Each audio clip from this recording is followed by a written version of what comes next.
अभी हमने बाबा माधवदास जी का स्मरण किया था, जगन्नाथपुरी के बाबा माधवदास जी, एक दिग्विजयी महारथी पहुंचे काशी।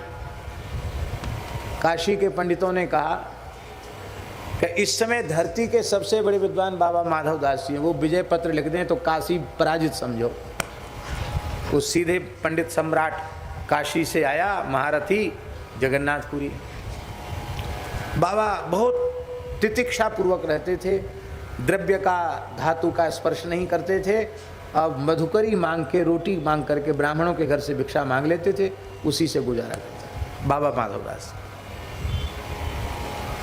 पंडित आया, बोले शास्त्रार्थ करो हमसे। उन्होंने कहा ये सब काम हमने बहुत पहले छोड़ दिया है, हम राम राम करते हैं, हमारे पास अवकाश नहीं है। अरे बोले कैसे अवकाश नहीं है? काशी के पंडितों ने भेजा है आपके पास हमको, आप बहुत बड़े विद्वान हैं, शास्त्रार्थ कीजिए, और नहीं तो हमको विजय पत्र लिखिए। तो बड़े, अरे भाई विजय पत्र तो हम अभी लिख देते हैं। तो बोले ऐसा है कि अब हम लिखेंगे तो हमारा भजन छूटेगा, तुम खुद लिख लो, जो भाषा लिखना हो सो लिख लो।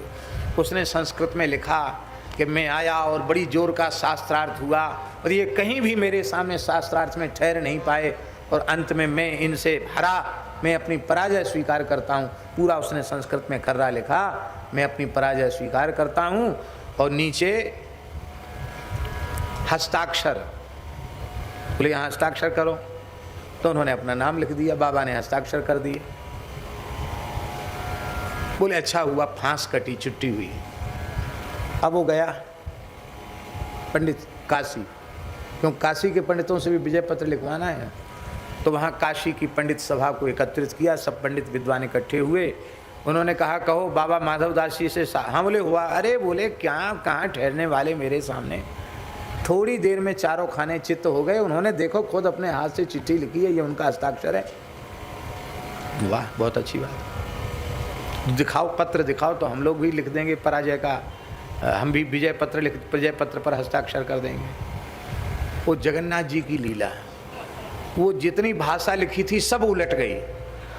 उसमें लिखा था कि बाबा माधवदास जी के सामने ये एक क्षण भी नहीं ठहर पाया, इसकी पराजय हुई, और ये घोर पराजय हुई हस्ताक्षर उनकी। और तो बड़ा गुस्सा, बुरे अरे ये कैसे हो गया, लिखा हमने, ये क्या जादू चमत्कार हो गया।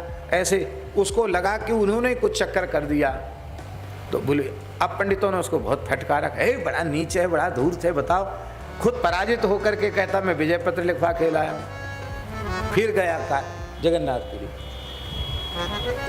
अब की बार बोला विजय पत्र नहीं, अब की बार तो उससे शास्त्रार्थ ही करना है। तो बाबा माधवदास जी समुद्र स्नान करने गए थे,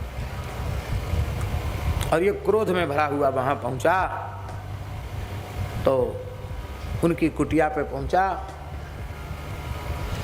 तो साक्षात बलभद्र महाप्रभु और जगन्नाथ महाप्रभु गौर श्याम बटुक विद्यार्थी के रूप में, ब्रह्मचारी के रूप में भगवान मिले।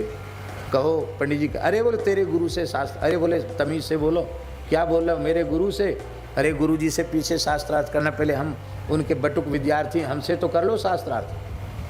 वो खेल, भगवान तो भगवान ठहरे, भगवान कृष्ण बलराम ने दोनों को हरा दी, पंडित को हरा दिया। अब हरा दिया और शर्त क्या रखी कि जो हार जाएगा उसका मुंह काला करके गधे पे बिठा के उसकी शोभा यात्रा निकाली जाएगी।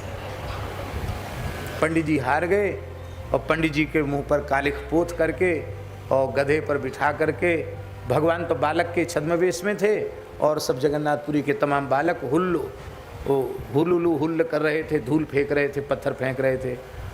और श्री बाबा माधवदास जी महाराज वे स्नान करके समुद्र से आए, तो उन्होंने कहा कि अरे शास्त्रार्थ महारथी जी को क्या हो गया, ये गधे पे बैठ के मुँह काला करके घूम रहे हैं। तो उन्होंने खड़े होकर देखा तो उनकी नज़र से भगवान छिपे नहीं, वो पहचान में आ गए कि ये बलराम जी हैं, ये जगन्नाथ जी हैं। सो उनका वात्सल्य भाव था, थोड़ी कड़ी नज़र से भगवान को देख, भगवान भाग गए वहाँ से।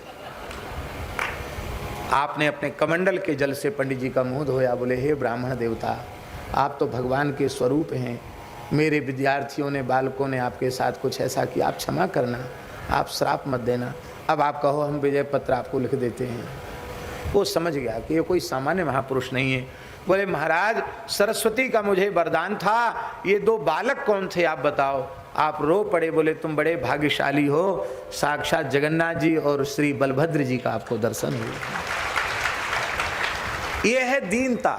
इतने बड़े विद्वान होकर जगन्नाथ जी साथ खेलते हैं, इतने बड़े शास्त्रों के पंडित हैं, फिर भी उनमें अहंकार नहीं है, अहम शून्यता। ये शरणागति के 6 अंग हैं, 6 लक्षण हैं।